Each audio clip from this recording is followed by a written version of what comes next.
Light of Truth radio broadcast with Michael Boldea.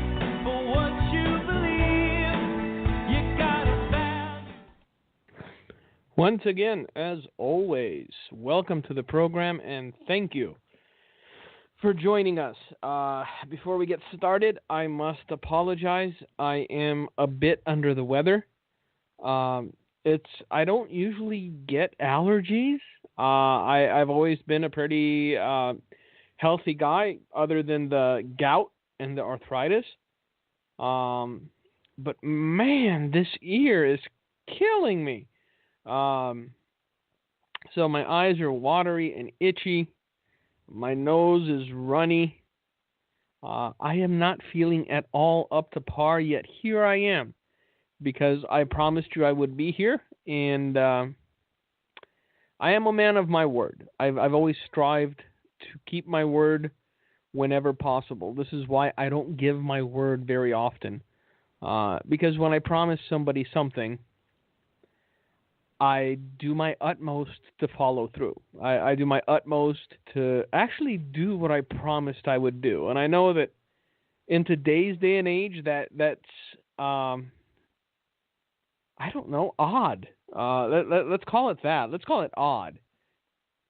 Because if I said it was rare, then you'd think I was, boasting. But if we call it odd, then it's just strange.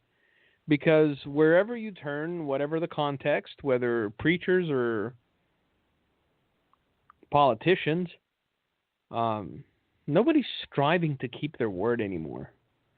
And the average citizen, the average individual, the person who invested, whether their time and resources in a church body or their vote in a political party, it seems as though they're destined to be forever disillusioned. They're destined to be forever disappointed because nobody strives to keep their word anymore. Nobody strives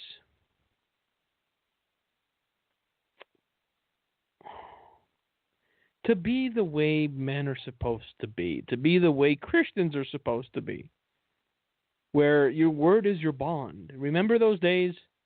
We don't have to sign a contract. My word is my bond.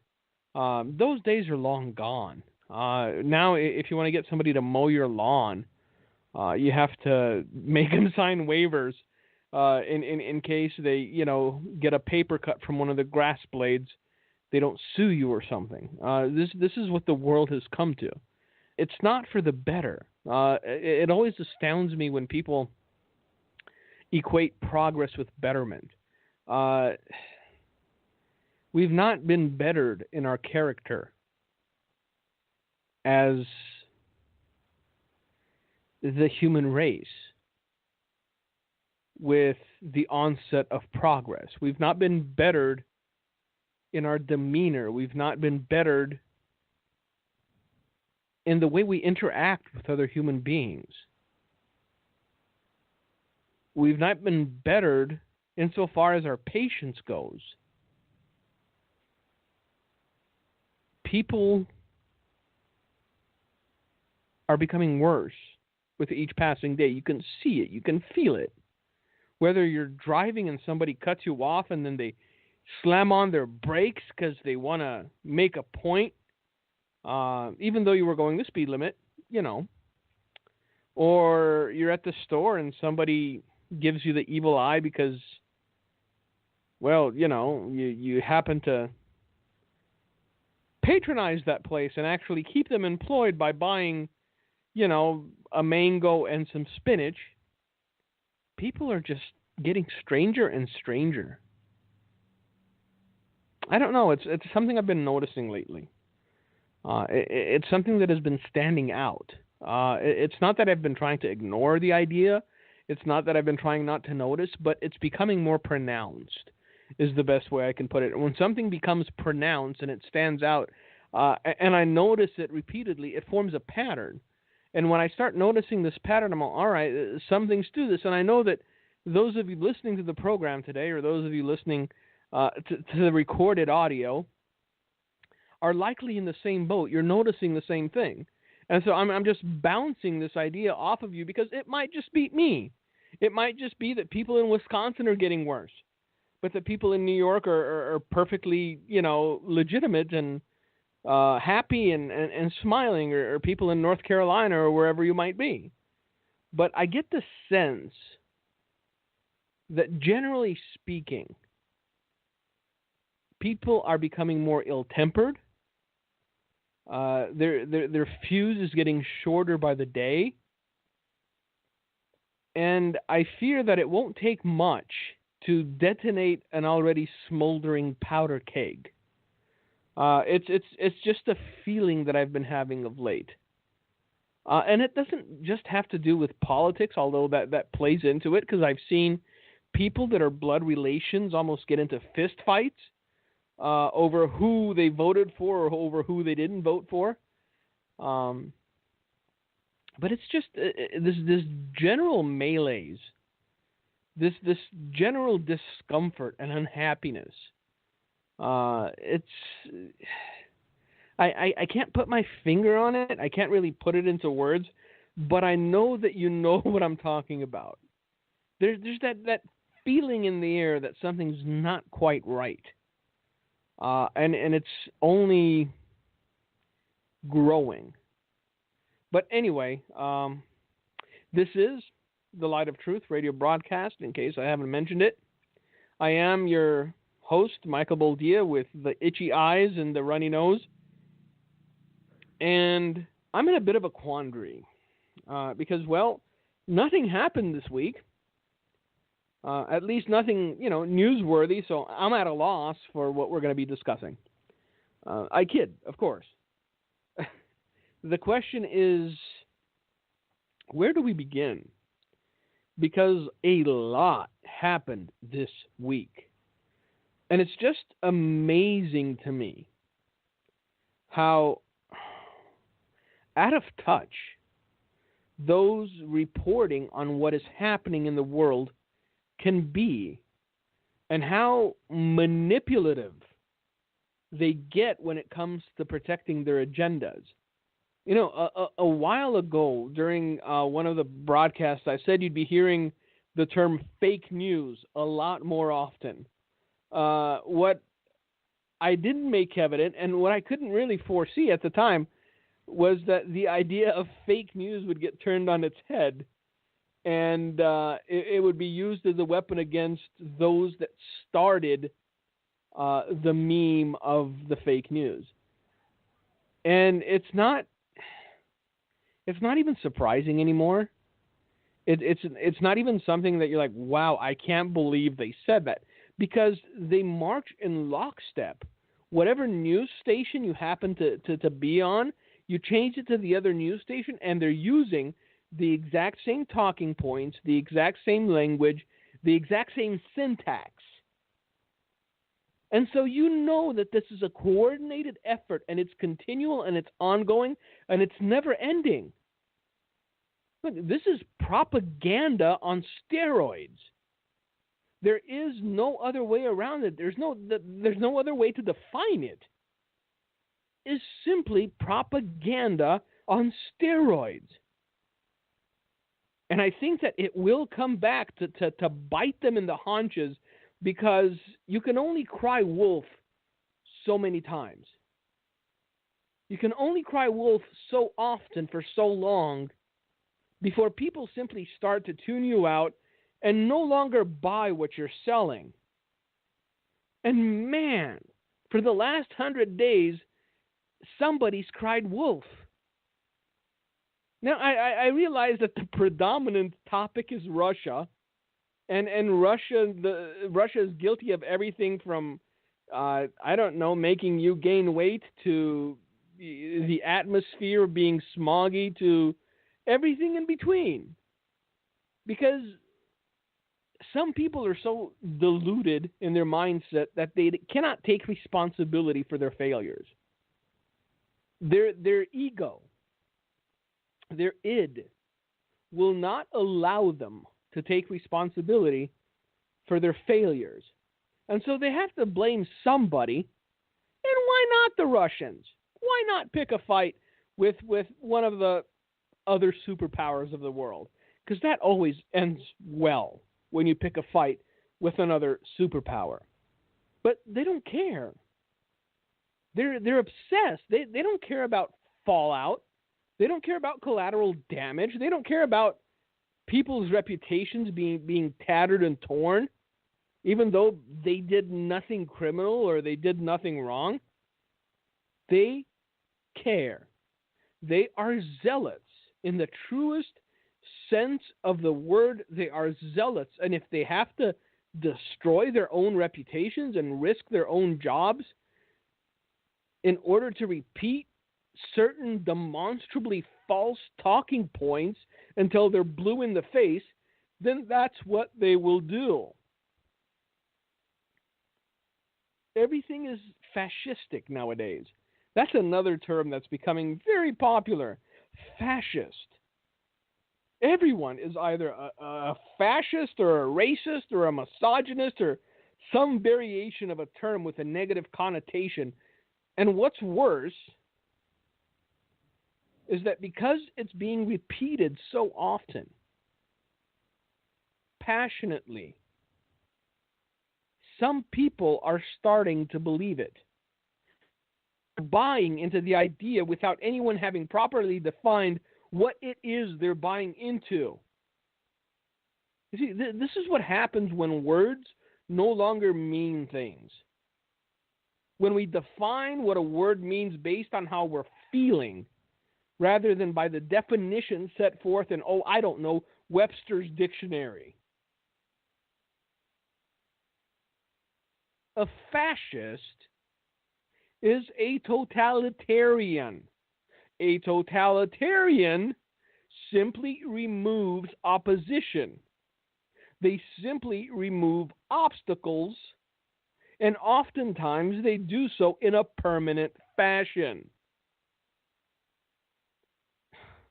The fact that all of these overpaid buffoons can spout off about fascist this and fascist that on television proves that nobody's a fascist.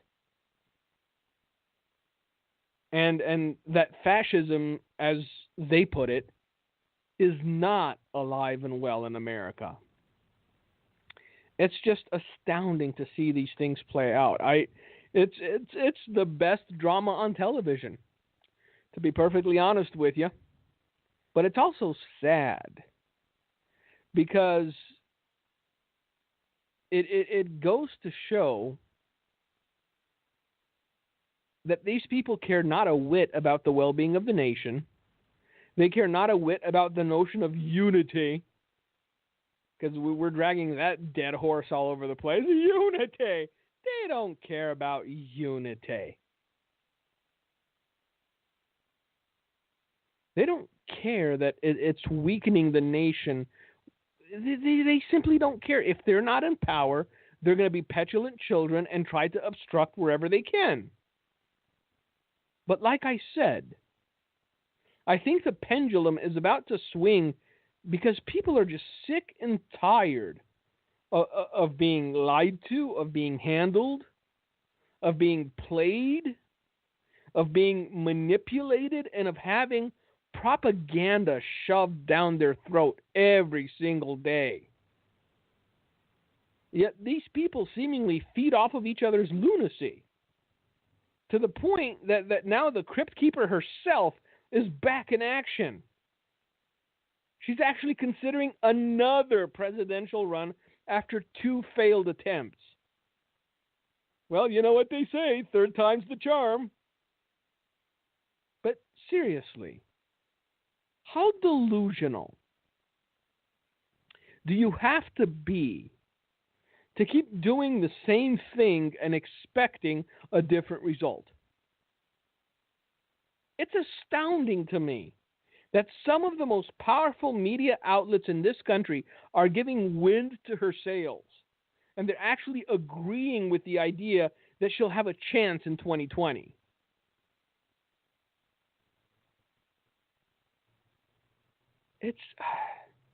look, again, you've got to call it the way you see it, and absolutely nothing that anyone in this current administration can do that is good or noble or just or right in the eyes of these people. Well, you cured cancer? How dare you? Why do you hate people with AIDS? I don't. I don't. I just found a cure for cancer. That's all. You found a cure for cancer because you hate people with AIDS. Admit it. Shame on you, sir. Shame on you. And this is how the media and the political opposition reacts to absolutely anything. And I mean anything that the current administration does. Look, just yesterday, they were protesting at the White House because James Comey got fired. If you don't know who James Comey is, he was the director of the FBI. But I'm sure you know because the man liked his camera time. Rather than be that in the shadows investigative, Leatherfoot, he liked the limelight. He liked to be the center of attention, if you will. But, yeah, he was the director of the FBI, and he was let go. He was fired at the recommendation of the Attorney General and the Deputy Attorney General. That's right. See, all of these buffoons on television talking about a coup and talking about how horrible it is that Donald H. Trump would dare fire someone like Comey. By the way, these are the same people that were calling for his dismissal weeks ago, days ago.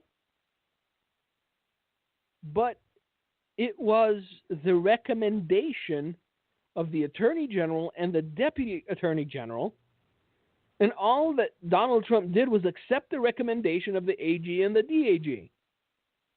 Funnily enough, the same people that were calling for Comey's head on a plate when he reopened the investigation into Hillary Clinton's inappropriate behavior are now protesting his firing in front of the White House. As I said, you can never make these people happy, no matter what you do. The only thing they were gleeful about was the continuing budget resolution, apparently. And if you listen to last week's program, you know how I feel about that little turd muffin. So yeah, that's the only thing that seemingly they were willing to accept. That's the only thing that contented them, was the budget that everyone else thought was pathetic. But one thing that is becoming ever more evident is something that has been bandied about on and off, and that is the existence of the deep state within the corridors of power, which are actively trying to continue promoting and pushing their own agenda. And when they started talking about this notion of a deep state, they were mocked and ridiculed, and people were rolling their eyes and snickering in the corner. But I do think that at this point, with all the evidence that has been piling up, it is an undeniable truth that something akin to the deep state does exist within the U.S. government. And those people were taken by surprise with the result of this past election, because they just didn't think that the guy who pretended to fire people on a quasi-cheesy television show on NBC actually had a chance of pulling it off.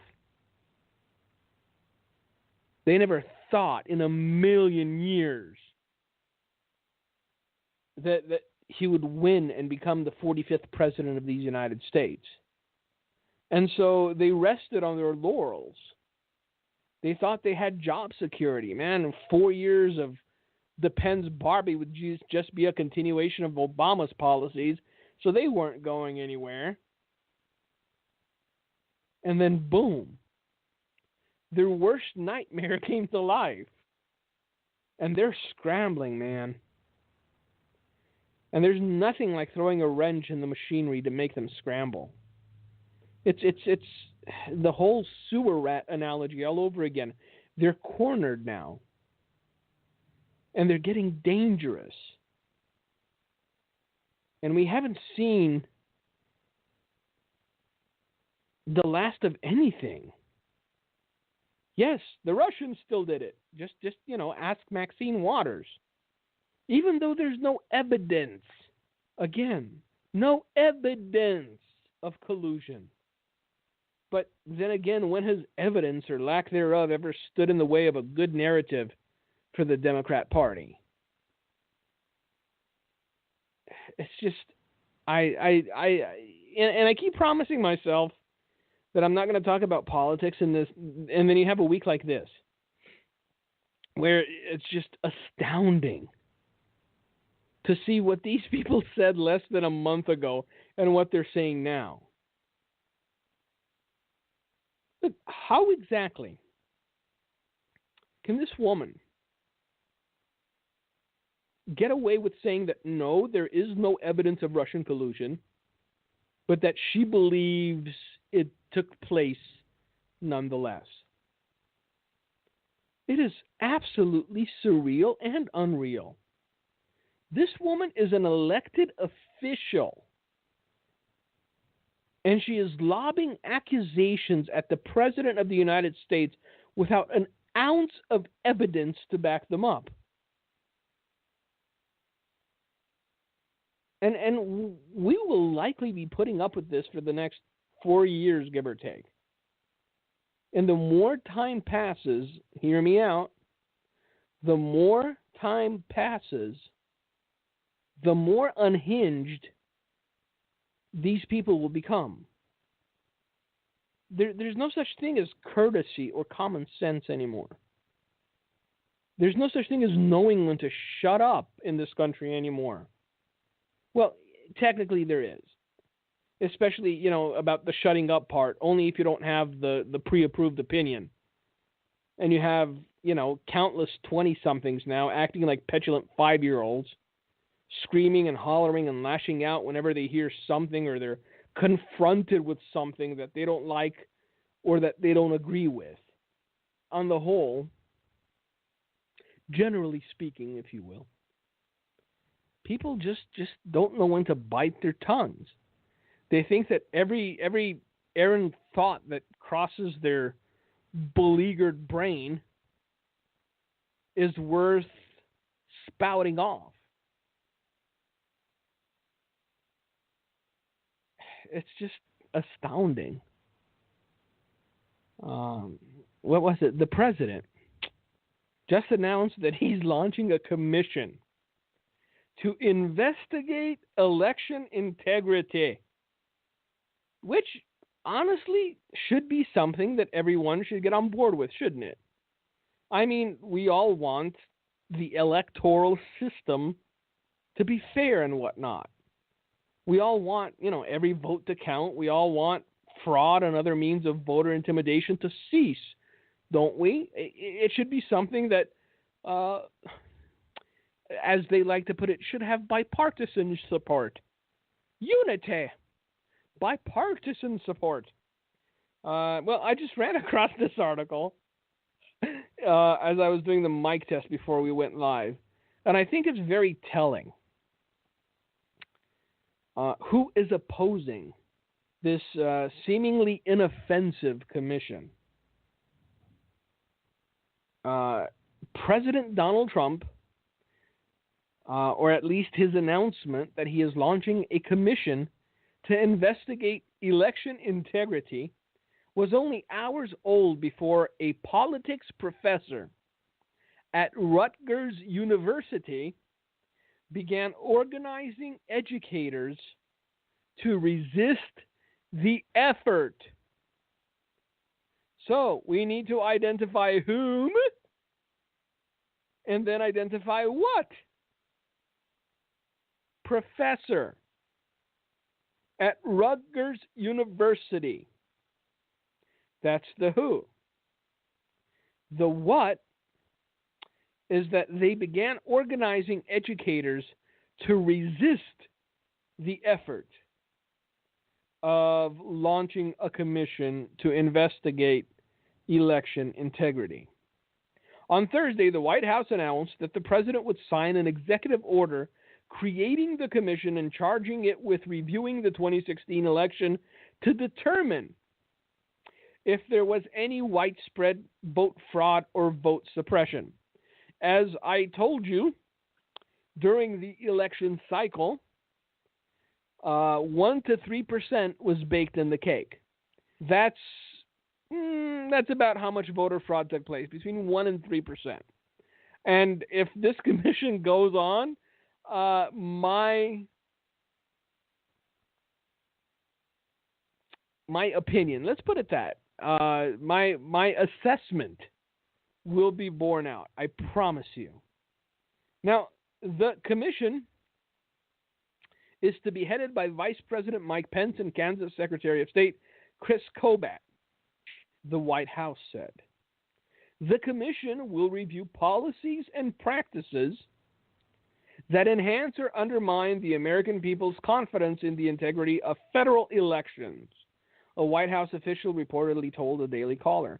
This will include reviewing laws and activities that lead to improper registrations, improper voting, fraudulent registrations, you don't say, fraudulent voting, but that's not happening.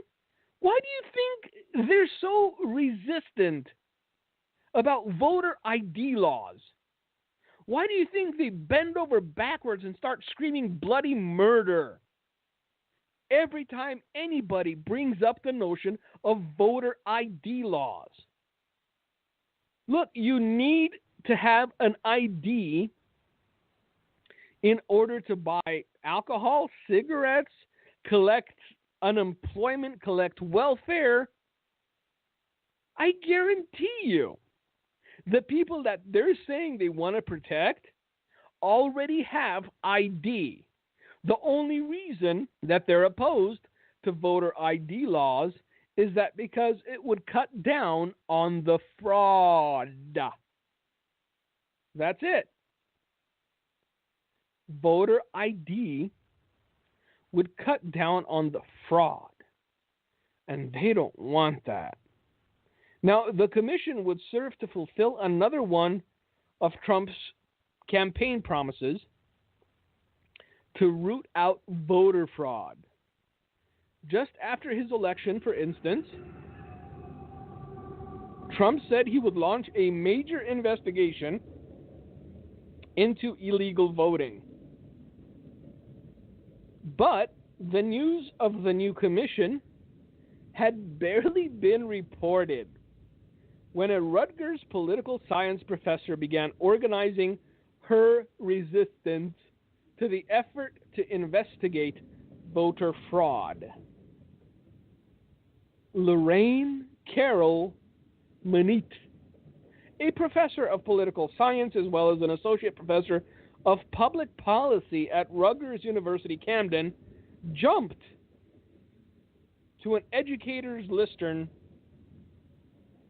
to enlist the participation of professors, teachers, and educators across the country to oppose Trump's commission. I'm going to put in a parenthesis here and remind you that this is who is teaching your children. If you have college-aged children and you are working your fingers to the bone and you don't recognize your own hands because of the calluses and the blisters and all it takes to earn a living and put food on the table, and yes, send your entitled child to college, this is who is teaching them. People like Madam Professor of Politics at Rutgers, who is now putting together a resistance against a commission that simply wants to do away with voter fraud. The message, also circulated by Rick Hasen, a leader in urging academics to oppose any election integrity project, called on the education community to resist participation in the commission. Yes, because why would you want election integrity? Heresy! I'd love to hear Maxine Waters' opinion on the matter. That ought to be good for a laugh or two. But yes, oppose any form of election integrity. If the president does indeed create a commission to study voter fraud and voter suppression in the American election system, to be headed by the Vice President and Kansas Secretary of State Chris Kobach, I'm calling on scholars of election administration to resist participation of any kind in such an effort. Look, you know that old saying, those that can't do teach? And yet, apparently, the academic class in this country thinks itself you're better. These stuffed shirts buffoons who couldn't hack it out in the real world, who became molders of young and innocent minds, they're actively resisting an election integrity efforts. Since when did academia garner so much power and influence in this country? I have college graduates coming and asking me for a job. I met a college graduate working the counter at McDonald's. Come on. We need to put academia in its place, because these are the people brainwashing your kids at $60,000 a year. And then they turn around and say, we don't want no voter integrity. We don't want no election integrity. We'd never win again. Exactly. This is why they don't want integrity in the electoral process. Because they know that if this commission gets off the ground and if it begins to implement parameters, and if, voter ID law passes, uphill climb to regain power will be all that much more difficult.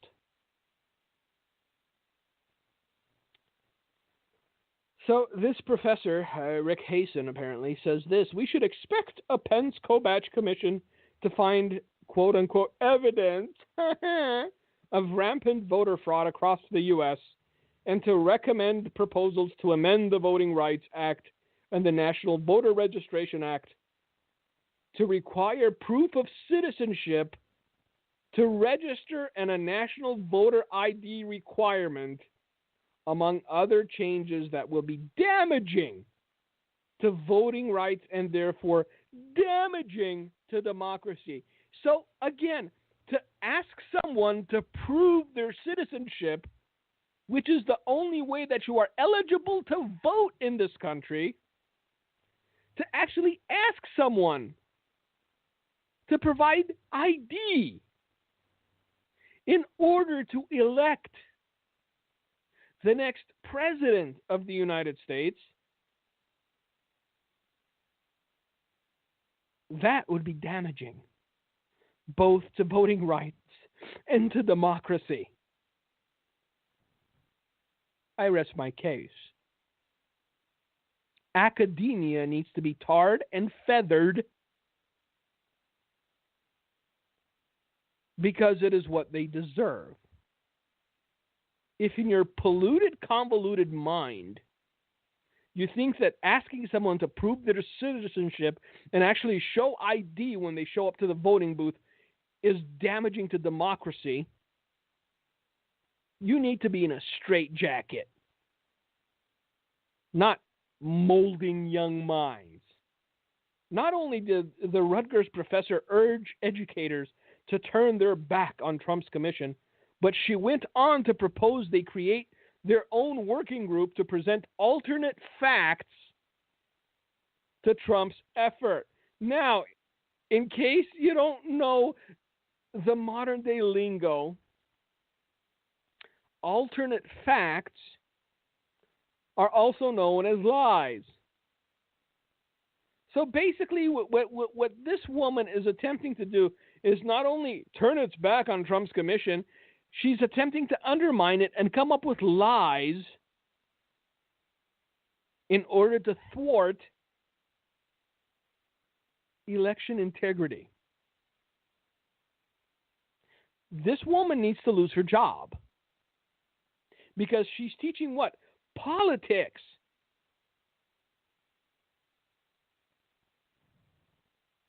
This is unbelievable.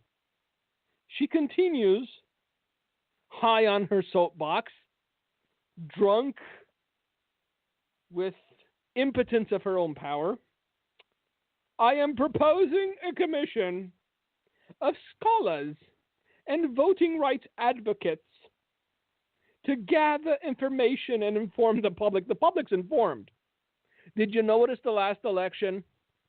Yeah, the public is informed.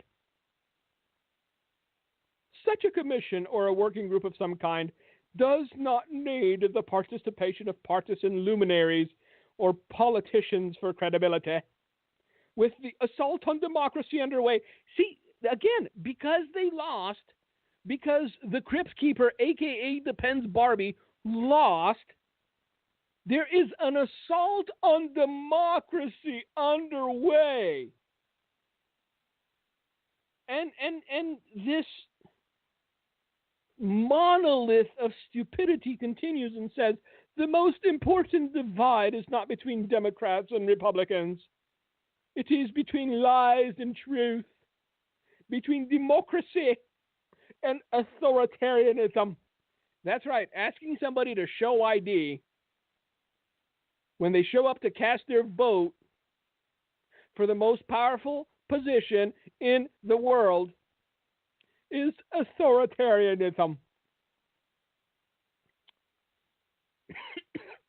And she continues and says, please email me if you would like to be involved in organizing non-partisan commission on voter fraud and voter suppression to offer evidence and facts and analyses that the public will need to sort through what we can anticipate will come out of the Pence-Kobach Commission. I, for one, say, Godspeed, Mr. Pence. Godspeed, Mr. Kobach. I wish you well, and I wish that, yes, every state in the union had voter ID law, and that, yes, every single individual who showed up to vote had to prove their citizenship. We saw what happened in France, kids. We were this close to being in the same boat, rowing down the same brown river. Madame Manit, did not outline how this group might be nonpartisan. Of course not. Just anti-Republican, that's all. It doesn't have to be nonpartisan. No Republicans welcome. When so few conservatives or even Republicans work in the field of education. Aha, see, this is yet another thing. Very few conservatives or even Republicans work in the field of education because conservatives and Republicans more often than not are entrepreneurial sort of people.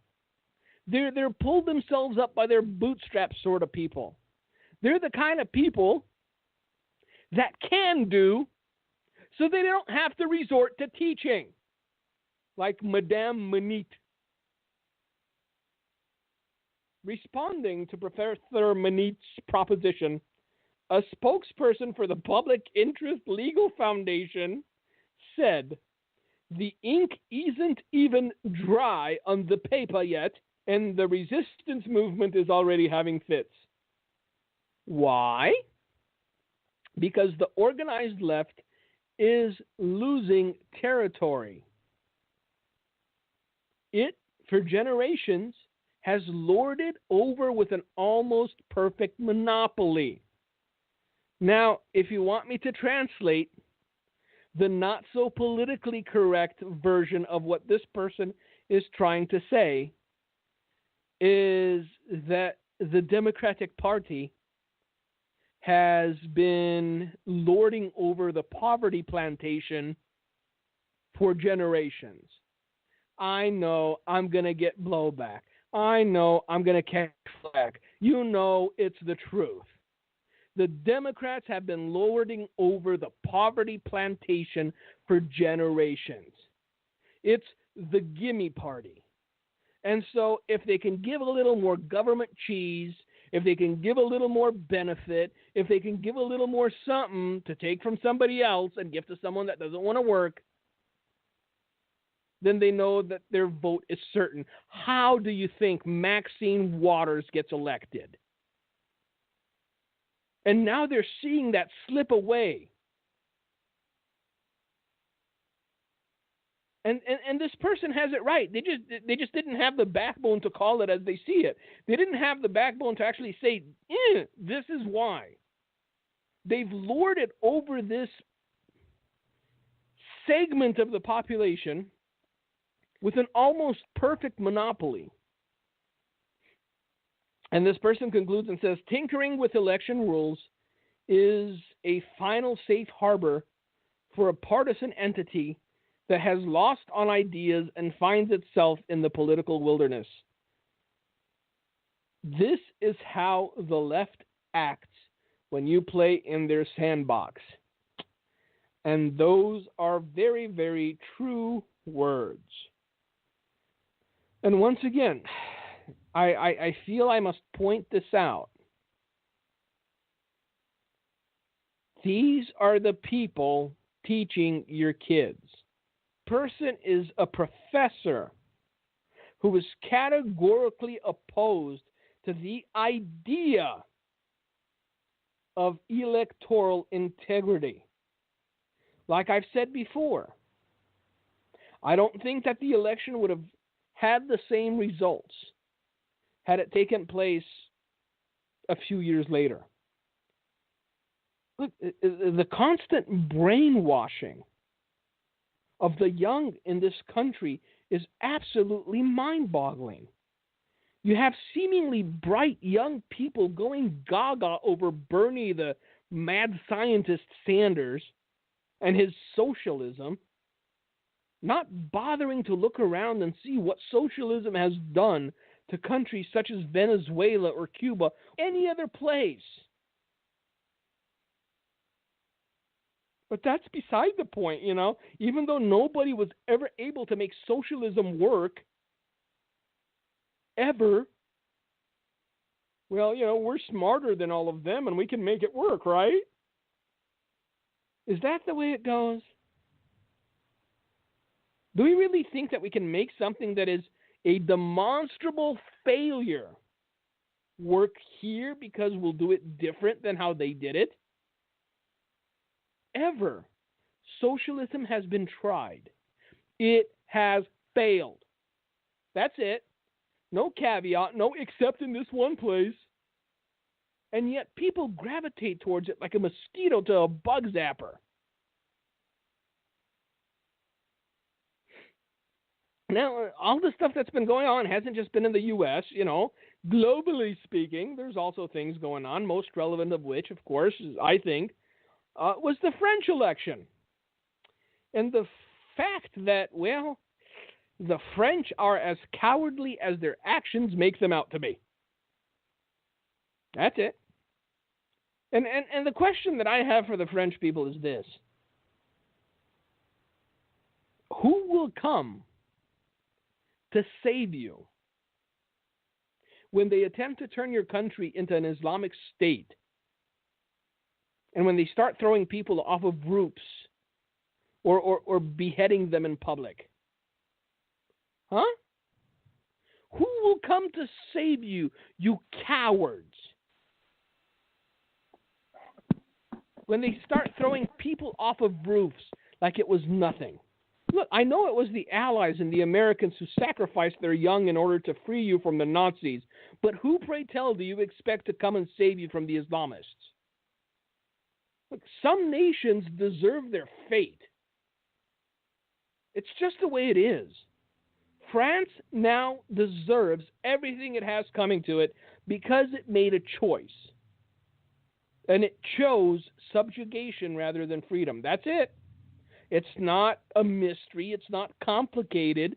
When it came down to it, either enough of France has been colonized by people who do not have France's best interests at heart, or the French are so weak and spineless that they chose to be slaves in their own nation. Either way, I do believe that France's fate is now a foregone conclusion. And within a generation, you're going to see Sharia law well and truly implemented there. What more can you say? Yeah, just don't expect us to come save you from yourselves. You lie in the bed that you make. You dance with the one who brung ya. You live with the consequences of your action or the inaction of your consequences long after the initial event. I believe that we will see the ramifications of the French people's choice for decades upon decades to come. Because as history has proven time and again, socialism fails 100% of the time. And when you throw radical Islamists who like beheading people in broad daylight because it will bring honor to their God and his prophet, well, let's just say, if you haven't seen the Louvre already, you should just probably take the Google tour. Because France is not going to be a pretty place in a matter of months. And again, this is my conundrum. I can either talk about politics and be a little angry, or I can talk about what's happening in the church and be a lot angry. I ran across 2 articles this week that just made my hair stand on end. At first, I thought it was a farce. I thought it was a joke. Something someone put out in order to bait people into reacting harshly and angrily. But no, I traced the links, and it's a real story. In fact, both of them are. One is about a Christian swinger couple who use swinging to share the good news of Jesus and whatnot. And the other is about a Christian abortionist. So, where am I going to go with that? The one thing both of these stories have in common is that in both instances, these people somehow managed to justify their actions to themselves and even proudly proclaim their lunacy to the public based on feelings rather than on a biblical standard. Once again, we are confronted with the idea of feelings and how people feel about a thing. And based on their feelings, they rationalize the most ludicrous practices. Look, you cannot rationalize sin away. You cannot rationalize rebellion because you self-identify as a believer.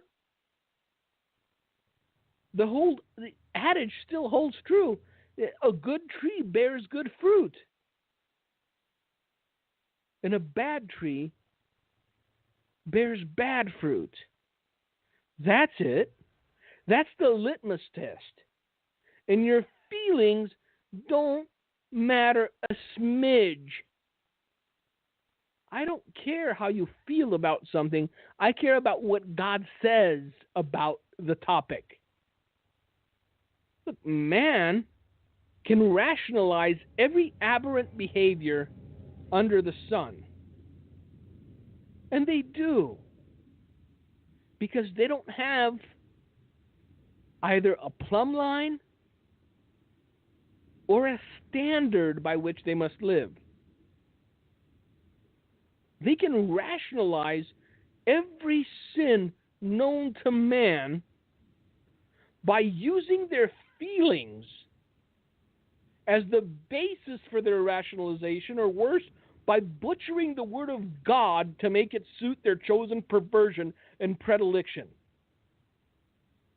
And the church is going along with it.